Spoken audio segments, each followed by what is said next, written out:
Alors si tu es musulman et que tu es intéressé par les business en ligne, dans cette vidéo, je vais te donner les 5 erreurs que tu ne dois pas commettre si tu veux te lancer dans l'aventure entrepreneuriale. Alors je me suis lancé dans les business en ligne depuis maintenant 2020, donc ça fait à peu près 4 ans et je me rends compte qu'il y a de plus en plus de frères et de sœurs qui se lancent dans l'aventure et personnellement ça me fait hyper plaisir. Le but de cette vidéo, c'est de te donner quelques conseils de par mon expérience, ça fait maintenant 4 ans et je pense que cette vidéo va être très utile. Donc je t'invite à rester jusqu'à la fin car le premier conseil, je crois que c'est le plus important. Sans plus tarder, commençons par l'erreur numéro 5 que tu ne dois pas commettre si tu veux te lancer dans ton business en ligne, c'est de chercher un business sans avoir de baraka, c'est-à-dire chercher un business complètement haram. Alors, il est vrai qu'aujourd'hui, dans les business en ligne, parmi les business qu'on peut retrouver sur Internet, il y a des business qui nous permettent de gagner beaucoup d'argent. Mais quand on est musulman, on a une certaine éthique, on a même une grande éthique qui nous empêche justement de pratiquer certains business plutôt que d'autres. Je vais te donner un exemple concret. Par exemple, il y a le dropshipping. C'est un type de business, notamment dans le e-commerce, qui va te permettre de vendre un produit qui ne t'appartient pas. Le business model du dropshipping, c'est par exemple, tu vas créer une boutique e-commerce et dans cette boutique e-commerce, tu peux vendre des vêtements, des baskets ou des accessoires pour enfants, peu importe. Mais ce qui va se passer, c'est que tu vas mettre à disposition sur ton site internet des fiches produits qui vont permettre à tes visiteurs de commander. Sauf que toi-même, tu n'es pas propriétaire de ce produit. Une fois que ton client va t'acheter un produit sur ta fiche produit de ton site e-commerce, eh bien toi, tu vas seulement à partir de là commander le stock de produits auprès de ton fournisseur en Chine par exemple. Le problème, c'est que tu n'as pas le droit de faire ça, car il y a un hadith qui dit que tu ne peux pas vendre ce qui ne t'appartient pas.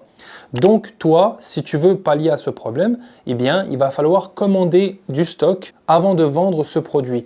Et d'ailleurs, je t'invite fortement à apprendre les règles du commerce en islam si tu veux par exemple créer ta boutique e-commerce. Il y a d'autres types de business que tu ne peux pas pratiquer si tu es musulman, comme par exemple le trading. Alors il y a certaines formes de trading que tu peux faire, mais personnellement, je ne te conseille pas de t'orienter vers ce type de business car il y a trop d'ambiguïté, notamment beaucoup de riba et tu dois savoir que si tu es musulman, que le riba est complètement interdit.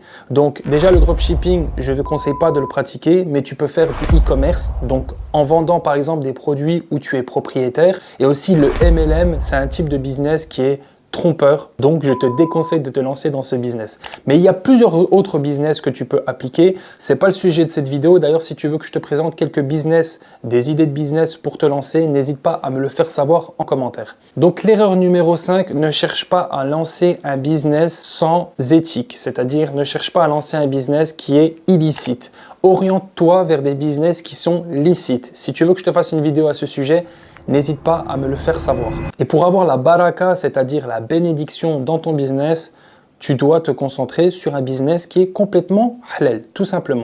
La 4e erreur que tu commets, c'est de ne pas être patient. Si tu lances un business en ligne, tu devras t'armer de patience car bien évidemment que tu vas passer par des étapes de difficulté et tu devras apprendre de tes erreurs. Donc forcément, il te faudra de la patience. Et Allah nous a cité beaucoup de versets où il nous montre les bienfaits de la patience. Et notamment un verset où Allah dit dans le Coran, verset 46 de Surat Al-Anfal, Allah est avec les endurants. Ou encore dans Surat Az-Zumar, verset 10, Allah Azza wa Jal dit que les endurants auront leur récompense sans compter. Comme je le dis toujours, l'aventure entrepreneuriale, c'est un long chemin semé d'embûches et d'obstacles. Et forcément que tu ne vas pas réussir du premier coup.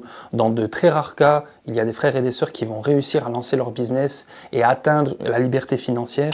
Mais dans la majorité des cas, c'est très compliqué. Donc, tu dois t'armer de patience. Et alhamdulillah, Allah Azza wa Jal nous a dit que si on patientait, on aura la récompense. Donc, persévère dans ton business et Inch'Allah, Allah Azza wa Jal te donnera la pleine récompense dans ton business. La 3e erreur que tu ne dois pas commettre, c'est de vouloir lancer ton business sans te former ou sans apprendre. Comme tu le sais, toute chose a sa science, la religion a sa science, la langue arabe a sa science, eh bien chaque business a sa propre science. Donc tu dois te former pour acquérir cette science, maîtriser cette science pour pouvoir exceller dans ton domaine. Et le musulman, quand il se lance dans une activité, quel que soit le domaine dans lequel lequel il se lance, il doit exceller dans son domaine. Et si tu veux exceller dans ton domaine, tu dois te former. Comme dit l'expression, le savoir est une arme. Donc si tu veux avoir les armes pour pouvoir te lancer et partir en bataille, tu dois te former, c'est impératif. Moi par exemple, je me suis formé dans tous les domaines confondus.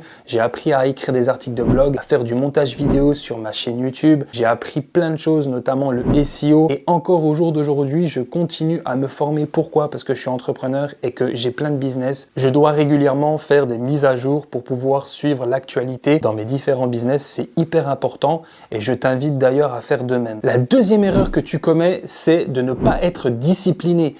Oui, la discipline, c'est hyper important, comme je le dis toujours. Alors, il y a une différence entre discipline et motivation. La motivation, par exemple, c'est des hauts et des bas où tu vas vouloir te donner à fond dans ton business.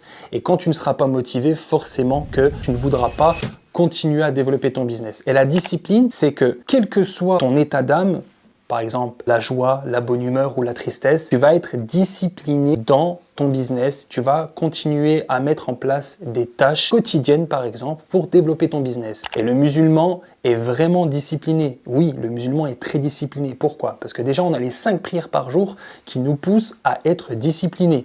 Eh bien oui, parce que quels que soient nos états d'âme, on fera toujours nos 5 prières par jour. Et aussi, il y a le mois de Ramadan et les jours de jeûne surérogatoire le lundi, jeudi, ça nous pousse à avoir une certaine discipline. Bref, tu peux voir que ces différents exemples nous montrent que le musulman de base est très discipliné dans sa pratique religieuse. Et si tu veux lancer ton business, tu devras appliquer la même méthode dans ton business. Tu devras être discipliné. C'est-à-dire que quel que soit ton état d'âme, tu devras rester motivé, mettre en place des tâches quotidiennes, que ça soit à la semaine, au mois, sur 2, 3, 4 mois, tu te fixes des objectifs et tu t'y tiens jusqu'à que tu puisses atteindre tes objectifs. La première erreur, et je crois que c'est la plus importante, si tu veux lancer ton business, tu dois faire attention de ne pas commettre cette erreur, c'est de vouloir absolument lancer un business sans chercher la satisfaction d'Allah. Nous, musulmans, quand on lance un business ou quoi qu'on fasse dans notre vie, on doit se poser la question: est-ce qu'on satisfait Allah ou est-ce qu'on va encourir la colère d'Allah? C'est très important de te concentrer sur ce point. Si tu veux lancer un business, encore une fois, je m'adresse aux musulmans. Si tu veux lancer un business, forcément que tu dois te concentrer sur le fait de satisfaire Allah. Donc, ça passe par le fait de lancer un business qui est licite, donc totalement halal et non pas haram. Et ça passe aussi par le fait de ne pas tromper les gens, de ne pas mentir sur la marchandise ou quoi que ce soit. Donc forcément que ce point-là, c'est le point le plus important. Si tu veux lancer ton business, si tu veux avoir la baraka, si tu veux que ton business soit prospère et qu'il dure dans le temps, tu dois te concentrer sur le pilier le plus important, la satisfaction d'Allah. J'espère que cette vidéo t'a plu. N'hésite pas à me faire ton retour en commentaire. Je vous dis à très vite.